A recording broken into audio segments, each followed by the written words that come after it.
सब बतियाना समझ रहे हो।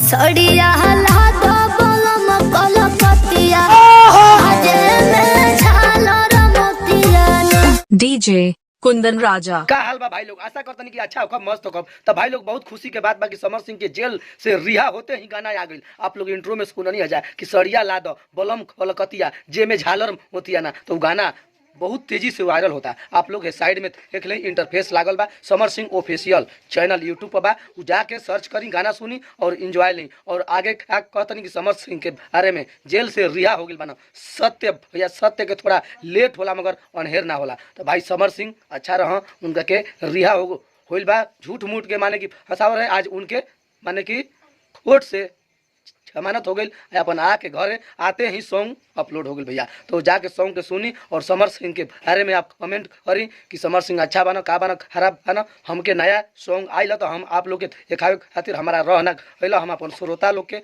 जे हमार देखे वाला बा सब्सक्राइबर बा वो लोग के हम खबर पहुँचा देनी। तो आप लोग के अगर ये गाना अच्छा लगी तो हमारे वीडियो में आके कमेंट करब कि नहीं सॉन्ग अच्छा बा, और हमारे वीडियो को भी ज़्यादा से ज़्यादा शेयर करी और हमारे यूट्यूब चैनल के सब्सक्राइब करके हमके सपोर्ट करी। ऐसा ही आप लोग के न्यू खबर हम लेके आवत रहब और आप लोग के हंसावत इंटरटेन करावत रहब। ही लतनी फिर कोनो अगला वीडियो में, तब तक के लिए हमके दें अलविदा, धन्यवाद।